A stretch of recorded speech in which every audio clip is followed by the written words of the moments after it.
What's up, world? It's the Javelin Breakdown, bringing you episode 7 of the Javelin Breakdown Show, brought to you by Spearworks. If you're not familiar, Spearworks is an awesome company that produces the Raptor Javelin, fully customizable, the Ghost Arrow Jab. They got the Viper, customizable carbon coming out later this summer. They've got all kinds of awesome stuff. We'll be talking about the Ghost Javelin a little bit later, but for now, let's jump into the show. Yeah! Let's go! Come on! Let's go! Yeah! So let's start off by talking about Marc Minichello. Marc goes 80 meters 62 to win Mount Sac in a loaded field with a bunch of really great throwers who really any of those guys could have produced the big throw to win, but Marc made it happen, and so real credit to Marc. And so if you're not familiar, really recommend you check out the Through the Point podcast episode with Marc and hear more about his background, how he got into javelin, and what the last couple of years have looked like for him. He's really just produced some incredible throwing. You know, Marc produced some really solid throwing his freshman year of college, and then post that college season going 77 plus, and then in 2021 hitting 79.24, and then last year's season just building on that. So his resume is super legit. Check out his World Athletics profile and you'll see what I'm talking about. So I expect Marc, defending champ, he's back over 80, he's in strong form. We'll see what the next meet brings for him, but really stoked for him to be over 80 and to win against a quality field. So excited for him and just for this season of javelin throwing at the college level. I keep saying it, but it is so incredibly deep. Like, you can pull up the TFERs and read through history and kind of see the quality of throwing, the number of guys and girls that are going to go from the NCAA season straight into the U.S. Nationals and try to get into some other things. The quality is there. Marc's part of that spearhead, and so real credit to him. On the total other side of the country, in Florida, Keyshawn goes 76.97 to follow up what was just a mammoth opener over 84. But so 76.97, he won by 20 feet. So the next closest person was Namdi Prosper. And then a bunch of other people had some okay throws, but I don't know if conditions were off or something, but it seemed like people were kind of struggling a little bit. But Keyshawn producing still 76.97 is still ridiculous. It's a good throw. So a real solid second meet for him. Want to shout out Evan Niederoski, so producing a 74.20 at Princeton for a personal best. So he's number 9 on the Division I list now, representing Monmouth. And he's a Pennsylvania guy, so I got to shout him out as a PA guy myself. Flipping over to the women's side, Ariana Moraes of UTEP goes 57.38 to win Mount Sac. So real credit to her, beating out a bunch of really good javelin throwers. And so 57.38, a personal best, winning Mount Sac, that's a good weekend. So congratulations. Closely following her, Liana Davidson produces a good throw, 56.07. Sophia Rivera, 54.26. Caitlin Fairchild, 53.73. So quality throwing at this competition, and a credit to those ladies as well for continuing the strong form and continuing to just really represent the women's field well.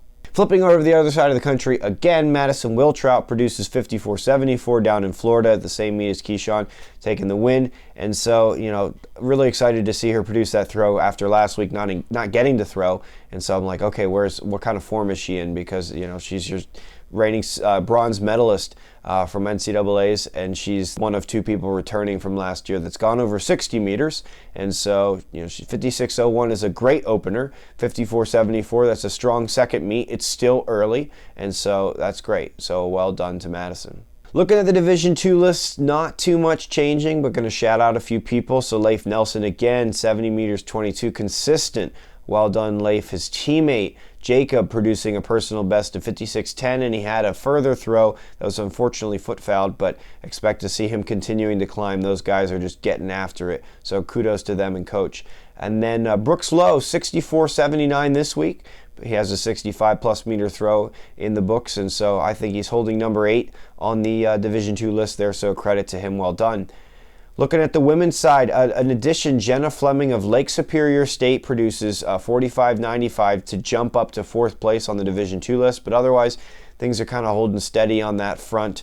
Haven't seen too many other throws from the top athletes, but again, it's early, so we'll see what the rest of the season brings on the Division II front.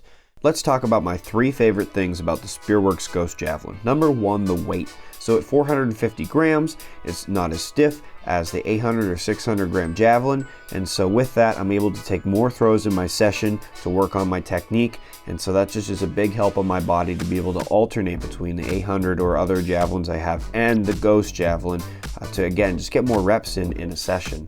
Number 2 is that this javelin is very sensitive to technical flaws, and so if you don't hit it through the point, it's not going to fly as far, but when you do, it flies very far. It's very satisfying. So it's a great tool for humbling yourself and being like, hey, you're not really hitting it through the point, so it's not going to go the distance, or you're really hitting it and it'll go really far. So it's a great tool in that capacity. And thirdly, it's customizable. With that customization, there's a number of color options for the javelin, a number of color options for the cord, laser engraving on the point, and so there's a ton of combinations. It's really awesome. So between all that, highly recommend you check out the Ghost Javelin, which is link in the description. Check it out. Taking things over to Division 3, you know I'm going to talk about the men of Rowan, and so Greg produces a 69.23 to take second behind Evan Niederoski at Princeton. So always a great meet there. I love my opportunity to throw there. Getting to throw towards the building with lots of focal points is great. Unfortunately, with the wind, they flipped and threw from the other runway that's a little shorter, but it sounds like it was a success as many people threw really well.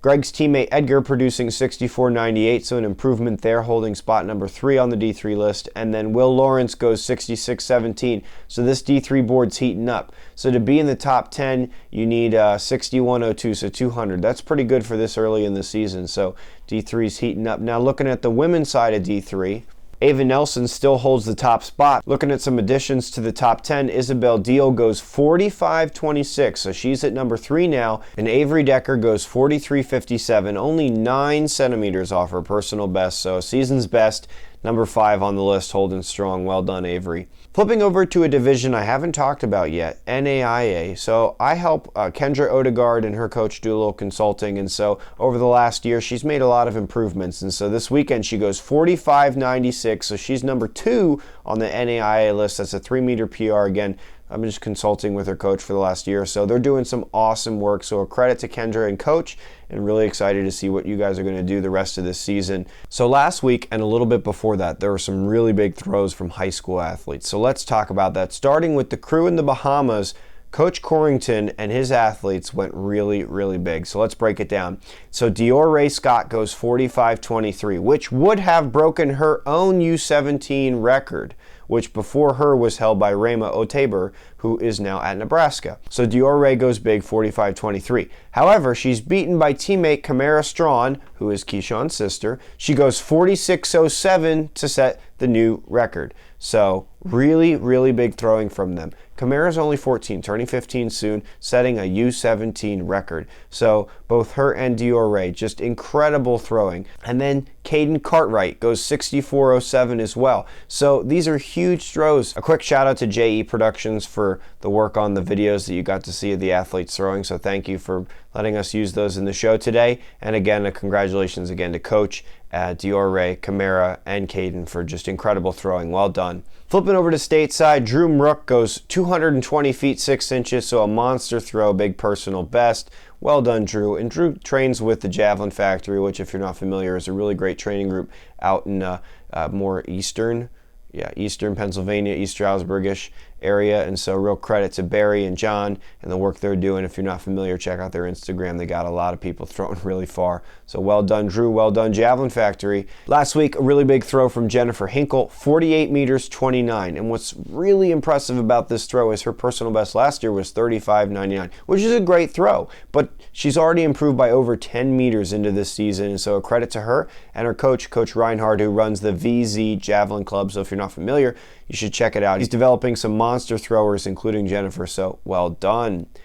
Flipping over to the professional ranks now, had a really big throw from India. DP Manu goes 84.33, so that's now the world lead. And then at Mount Sac, going to run down the list of the USAJP guys and what they did. So Capers Williamson goes 79.95. He's number 14 on the world list with that throw. Curtis goes 79.52. Ethan 77.54. Donovan 75.26. A tough day for Mike Shuey and Jacob Moran, but I expect that they will bounce back soon. So the USAJP guys and girls represented well at Mount Sac.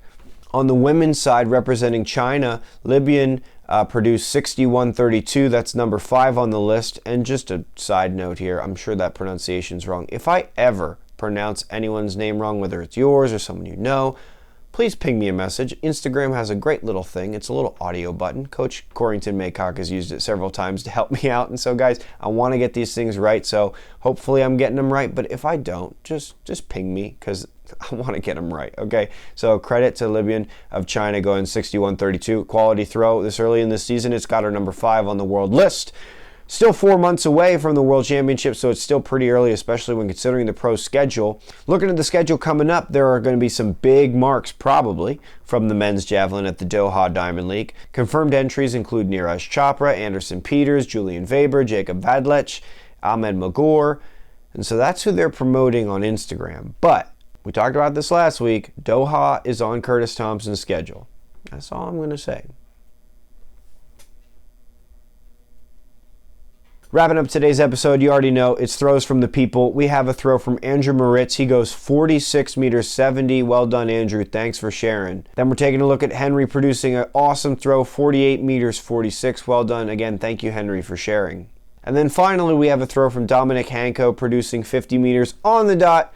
Thank you, Dominic, for sharing. Guys, really appreciate everybody sending in their throws. This show does not come together without a lot of communication from the community. And so I do my best to follow along as things happen over the weekend. But ultimately, the easiest way for me to put this show together is when you guys tell me what's up and you send me your throws, when you tag me. So if you want to be on the show, it's real simple. Just tag me. Send me a message, say, hey, here's my throw, would love to be on the show, and you're in the notes. Because right now, it helps so much to have communication from the community, so I really appreciate it. And as always, a big thank you to Spearworks for sponsoring the show. Guys, you got to check out Spearworks. They have amazing products. It's javelin stuff by javelin throwers for javelin throwers. It just makes sense. So check out Spearworks. Again, a thanks to them for sponsoring the show. As always, guys, remember to enjoy the journey. Javelin throwing is fun. There are highs and there are lows, and sometimes the PR that you think should be there just isn't there, but ultimately the journey is so sustaining if you let it. The opportunity to be part of such a great sport, such a great community, enjoy it. So with that, I'll say it one more time. Please remember to enjoy the journey.